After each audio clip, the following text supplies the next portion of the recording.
Good morning दोस्तों, आप सभी का मेरे इस YouTube चैनल पर स्वागत है।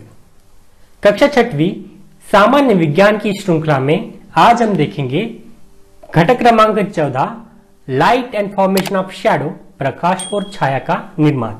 इसके अंतर्गत इसके तीसरे भाग में हम आ रहे हैं। इसमें हम देखेंगे छाया का निर्माण कैसे होता है, फॉर्मेशन ऑफ शैडो।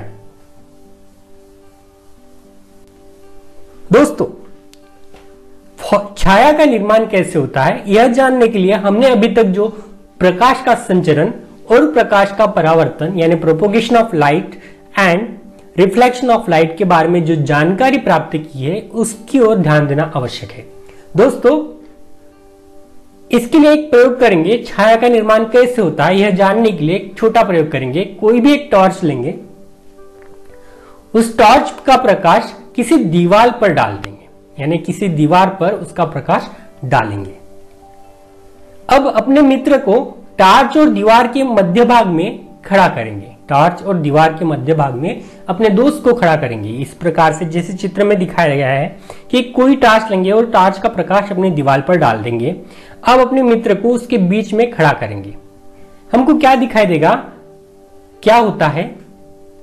हमको दिखाई देगा कि किसी प्रकाश स्रोत से प्रकाश का मार्ग में कोई अपारदर्शक वस्तु आने पर प्रकाश आर पार नहीं जाता, इसलिए वस्तु की दूसरी ओर स्थित दीवार अथवा अन्य पृष्ठभाग पर वस्तु की परछाई बनती है।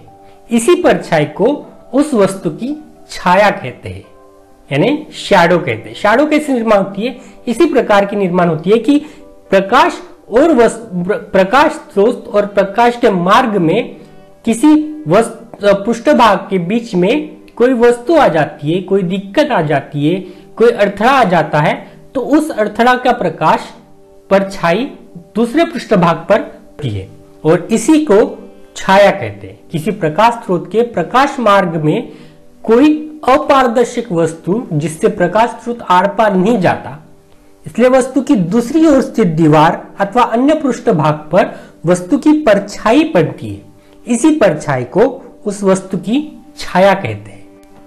दोस्तों, उसके लिए और एक प्रयोग करेंगे। एक बड़े कमरे में अपने सहपाठी को अपने से निश्चित दूरी पर खड़ा रखेंगे, यानी अपने सहपाठी को अपने से एक निश्चित दूरी पर खड़ा रखेंगे। फिर क्या करेंगे, टॉर्च की सहायता से सहपाठी की छाया कमरे की दीवार पर प्राप्त करेंगे, यानी एक सहपाठी की छाया टॉर्च के माध्यम से दीवार पर प्राप्त करेंगे। अब निम्न कृतियां करेंगे कि पहली कृति करेंगे कि सहपाठी को दीवार के समीप जाने के लिए कहेंगे, यानी अपने दोस्त को दीवार के समीप जाने के लिए कहेंगे। क्या दिखाई देगा दोस्तों कि जितनी उसका कद है उतनी ही छाया वहां पर निर्माण हुई दिखाई देगी। और सहपाठी को अपने पास बुलाने पर क्या होगा कि जैसे ही सहपाठी अपने पास आएगा छाया बढ़ती जाएगी। देखिए दोस्तों, अब सहपाठी को दूर जाकर वापस उसके पास आओ। अब सहपाठी के दूर जाकर वापस उसके पास आएंगे तो क्या दिखाई देगा कि टॉर्च को पहले ऊपर और बाद में नीचे ले जाएंगे तो छाया अपना रूप भी बदलती दिखाई देगी, यानी जिस दिशा में प्रकाश जाएगा उस दिशा में छाया हमको जाती हुई दिखाई। इससे क्या दिखाई देगा हमको, देखिए कि जब किसी वस्तु में से प्रकाश आर पार नहीं जाता तभी उस वस्तु की छाया बनती है, यानी जब वस्तु से प्रकाश आर पार नहीं जाता तभी उस वस्तु की छाया बनती है। प्रकाश के स्रोत, वस्तु और पर्दे के बीच की दूरी तथा दिशा पर छाया का स्वरूप निर्भर होता है, यानी छाया का स्वरूप कौन सी बातों पर निर्भर होता है कि प्रकाश का स्रोत, वस्तु और पर्दे के बीच की दूरी तथा दिशा, इन तीन बातों पर छाया निर्भर होती है। प्रातःकाल और सायंकाल सूर्य द्वारा बनने वाली किसी वस्तु की छाया लंबी होती है। प्रातःकाल में और सायंकाल में सूर्य के द्वारा बनने वाली किसी भी वस्तु की छाया वह लंबी होती है, पर दोपहर के समय वह बहुत छोटी होती है, यानी दोपहर के समय छाया हमारी पैरों के नीचे ही बनी हुई दिखाई देती है। छाया में होने वाला परिवर्तन प्रकाश के स्रोत, वस्तु और छाया किस पर बनने वाली है उस पर भी निर्भर होता है। यानी प्रकाश छाया में होने वाला यह परिवर्तन प्रकाश के स्रोत, वस्तु और छाया किस पर बनने वाली है, इन 3 घटकों पर निर्भर होता है। छाया के निर्माण के लिए एक प्रयोग करेंगे हम। देखिए दोस्तों, एक छोटा सा प्रयोग है। इसमें हमको सिर्फ क्या चाहिए, छोटी वस्तुएं चाहिए, कांच का गिलास चाहिए, पानी चाहिए और बड़ा सफेद कागज चाहिए। हम क्या करेंगे देखेंगे। देखिए दोस्तों, इस प्रकार से प्रिज्म किस प्रकार से दिखता है यह जानने का प्रयास करेंगे कि पानी से भरे गिलास को खिड़की के पास ऐसे स्थान पर रखेंगे जहां सूर्य का प्रकाश पहुंचता है। यानी जिस स्थान पर सूर्य का प्रकाश पहुंचता है उस स्थान पर वह गिलास रखेंगे। गिलास के नीचे सफेद कागज रखेंगे। गिलास के नीचे सफेद कागज रखेंगे। हमको क्या दिखाई देगा कि कागज पर एक प्रकाश, सूर्य का एक प्रतिबिंब यानी प्रकाश का एक स्रोत वहां पर दिखाई देगा। यह है ग्लास, यह कांच का ग्लास, यह प्रिज्म का काम करता है। पानी से भरा होने के कारण वह वहां पर स्कैटरिंग ऑफ लाइट दर्शाता है, जिससे छाया का है।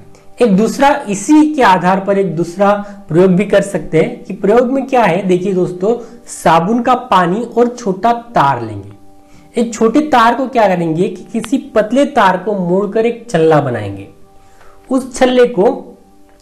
इस छल्ले को साबुन के पानी में डुबाकर उसके मुंह पर से फूंक मारेंगे।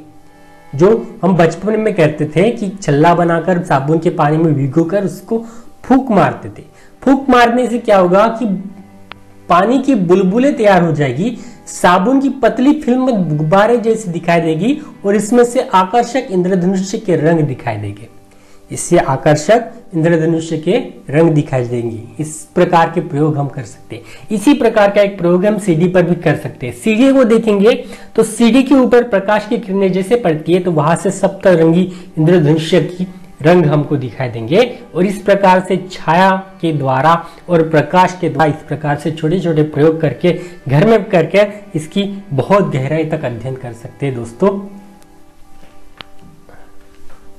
अब जानने का प्रयास करते हैं कि धूप घड़ी किसे कहते हैं। धूप घड़ी किसे कहेंगे कि किसी वस्तु, यहां देखिए धूप घड़ी का एक चित्र दिखाई दे रहा है कि धूप घड़ी किसे कहेंगे कि किसी वस्तु की सूर्य के प्रकाश में बनने वाली छाया के आकार तथा दिशा की सहायता से समय दर्शाने वाले उपकरण को हम धूप घड़ी कहते हैं। और भारत में सबसे बड़ी धूप घड़ी जंतर मंतर नई दिल्ली में स्थित है।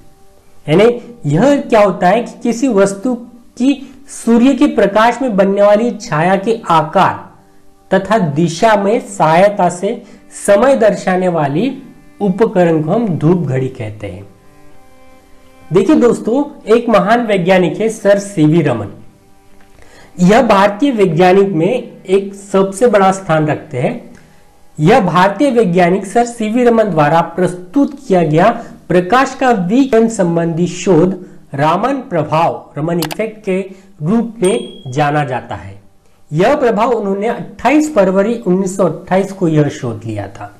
यानी रमन इफेक्ट का शोध उन्होंने 28 फरवरी 1928 को किया था। इस शोध की स्मृति में 1987 से 28 फरवरी का दिन राष्ट्रीय विज्ञान दिवस के रूप में मनाया जाता है। यानी हम हर साल 28 फरवरी को राष्ट्रीय विज्ञान दिवस के रूप में मनाते हैं।